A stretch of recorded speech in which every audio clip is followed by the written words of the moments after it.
အားလုံးပဲမင်္ဂလာပါခင်ဗျာကျွန်တော်ဒီပြပြပြီးမှာတော့ကျွန်တော်တို့ modeling keyboard တွေကို drum style စိတ်ကြိုက်ရိုက်လို့ရမယ်ဖန်တီးလို့ရမယ်ပေါ့နော်ကျွန်တော် guitar ဆရာကြီးတွေ့တဲ့နောက်ကနေ background music အနေနဲ့ drum style တွေရိုက်ပြီးသုံးလို့ရမယ် application ဒီမှာ drum application ပဲဖြစ်ပါတယ် okay ဒီကောင်လေးမှာဆိုရင်ကျွန်တော် drum pattern နဲ့ပတ်သက်လို့ drum style လေးတွေကိုယ်တိုင်ရိုက်လို့ရမယ် drum လေးတွေကိုယ်တိုင် light အနေနဲ့တီးလို့ရမယ်ပြီးရင်ကျွန်တော်ရိုက်ထားတဲ့ style တွေလည်း backing track အနေနဲ့တချင်းတစ်ပုတ်လုံးစာကို style တွေထုတ်ပလိုက်လို့ရတယ်ပေါ့နော်ကိုယ်တိုင် roll တွေပါဆွဲမလဲဆိုတော့အဆင်ပြေဆွဲလို့ရတယ်ပေါ့နော်အဲ့တော့ကျွန်တော်တို့လောစင်မှာ style လေးရိုက်ထားတာလေးတခုကိုအရင်ထည့်ကြည့်မယ်ပေါ့နော်ကျွန်တော်တို့ရိုက်ထားတဲ့ style တွေကို share လုပ်လို့ရတယ်ပြန်ထည့်လို့ရတယ်ပေါ့နော်ကျွန်တော်တစ်ချက်စမ်းမယ်ဒီတော့ style ရိုက်ခဲ့ချင်ပါကျွန်တော် domain ဖန်နေချင်ပါတော့ခဏလေးတော့ဆောင်းပြလိုက်ပါနော်ဒါဆိုကျွန်တော်ဝေးဆောင်းခိုင်းနေပြီပေါ့နော်ဝေးဆောင်းခိုင်းနေတွေ့ရ focus နဲ့ပေါ့နော်တွားလိမ့်မယ်နော်ဒါကျွန်တော်ရိုက်ခဲ့တဲ့ style လေးကမီဂါဘိုက်များနေတဲ့အတွက်ပေါ့နော်ဒါဆိုကျွန်တော်ပြီးဖို့လည်းတွားနေပြီဒါနဲ့ style နဲ့ကျွန်တော်ရောက်သွားပြီဒါကျွန်တော်ရိုက်ခဲ့တဲ့ style ကိုပြန်ပြီးသုံးနဲ့ပြန်ထည့်ပြီးသုံးတဲ့အနေထားပေါ့နော်ကျွန်တော်ဒီထဲမှာလည်းစိတ်လို့ရတယ်ပေါ့နော်ဒါဆိုကျွန်တော်တို့စမ်းရိုက်ထားတဲ့ style လေးတွေပေါ့နော်အဲ့လိုမျိုးလေးရှာထားလို့ရတယ်ကဲလို့မှကိုကကျွန်တော်ဖုန်းတွေပါတယ်အပြောင်းလဲလောက်တာများတဲ့လူမျိုးဆိုရင်ကျွန်တော် style လေးတွေကို export ထုတ်ထားလို့ရတယ်ကျွန်တော်တို့ဒီလိုမျိုး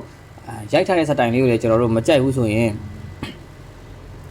ကိုယ်တိုင် edit စိတ်ကြိုက်ပြန်လုပ်ခွင့်ရှိတယ်ဒါဆိုရင် creation လုပ်ထားတဲ့ style လေးတွေမှာကိုယ်တိုင်စိတ်ကြိုက်ပြန်ပြီး edit လုပ်ခွင့်လည်းရှိတယ်အရန်ကောင်းတဲ့ fashion လေးတွေအများကြီးပါတယ်เนาะကျွန်တော်တို့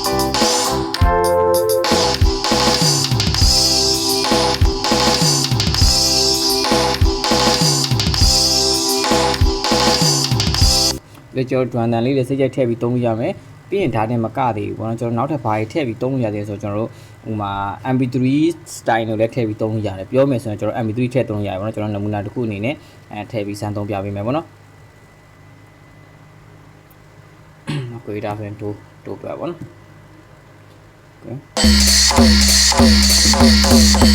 အဲ့လိုမျိုး MP3 အနေနဲ့လည်းကျွန်တော်တို့စိတ်ကြိုက်ထည့်ပြီးတော့သုံးလို့ရပါတယ်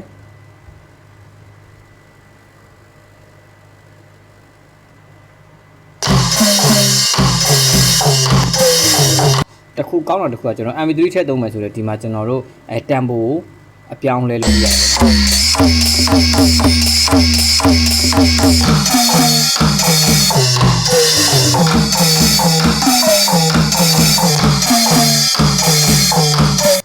အဲ့လိုမျိုးလေးတွေ MP3 ထည့်ကျွန်တော် MP3 ဖိုင်နေနဲ့ထည့်ဖွင့်မယ်ဆိုတော့သူတို့ချိန်ထားတဲ့တမ်ပိုတစ်ခုပဲသုံးလို့ရမယ်ဒါမှမဟုတ်ဒီထက်ကို MP3 ထည့်ပြီးတော့သုံးမယ်ဆိုတော့တမ်ပိုပါဓာတ်ရိုက်ချိန်လို့ရမယ်ပေါ့နော်ပြင်ကျော်ဒီမှာ live style မှာဆိုတော့တော့က customer light တီးလို့ရတယ်ပြီးရင်ကျွန်တော်တို့ထားခြင်းတဲ့လက်ကွက်ကိုလည်းcustomize တွားလို့ရတယ်နော် okay အဲ့လိုမျိုးမှာကျွန်တော်ရှေ့ကနေပြီးတော့drum style လေးတစ်ခုရိုက်ထားတယ်ပေါ့ဗျာ drum style လေးတစ်ခုရိုက်ထားအောင်မှာကျွန်တော်တို့ backing track အနေနဲ့ဥမာထည့်လို့ရတယ်ဗျာနော်ကျွန်တော်ဥမာbutton C ကနေပြီးတော့ဒါပါကြဆိုကျွန်တော်တဘာစာပေါ့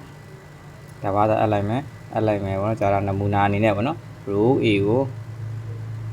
ဒါဘာသာအနေနဲ့အပ်လိုက်မယ် okay ဒါဆိုကျွန်တော် play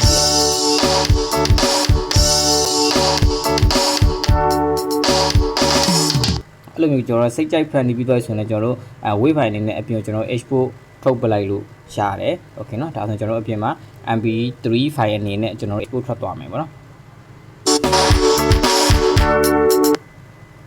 ကျွန်တော်တို့ဒီ modeling keyboard တွေအတွက်ကတော့အရန်ကိုပဲအသုံးဝင်တဲ့ application တွေတစ်မျိုးပေါ့နော်စိတ်တဲ့ဘက်ကနေစမ်းပြီးအမှန်ကန်စိတ်ကြိုက်သုံးလို့ရတယ်အဲ့ဒါမှကျွန်တော်တို့ဒီမဲ့ reverse delay swing စတဲ့effect တွေပါကျွန်တော်တို့ထည့်ပေးထားတာဖြစ်လို့လုံးဝတဘာဝဆန်ဆန်အလုပ်လုပ်မယ်ပေါ့နော်အရင်မှမိုက်တယ်ကျွန်တော်တို့တချို့ဒီလိုမျိုးဖုန်းတွေမှာဆိုရင်ကျွန်တော်တို့အပြင်ကို output ထွက်တဲ့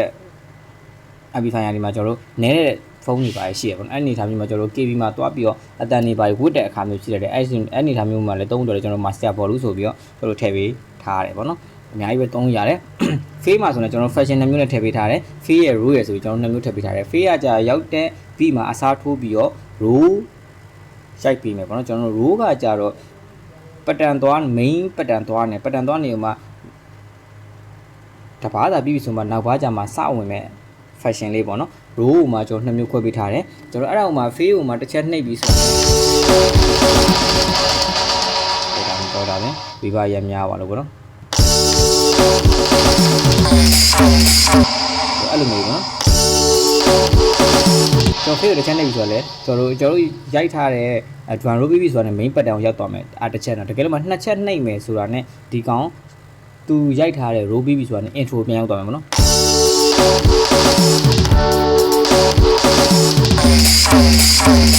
အဲ့လိုမျိုးထားတယ်နော်ကျွန်တော် modern keyboard တွေအတွက်လုံးဝကိုပဲမဖြစ်မနေဆောင်ထားတဲ့ application တွေဖြစ်ပါကျွန်တော်ဒီမှာ6လတစ်နှစ် lifetime unlimited lifetime ဆိုပြီး plan နဲ့စိတ်ကြိုက်ဝယ်ယူအသုံးပြုလို့ရပါတယ်ခင်ဗျာအားလုံးကိုကျေးဇူးတင်ပါတယ်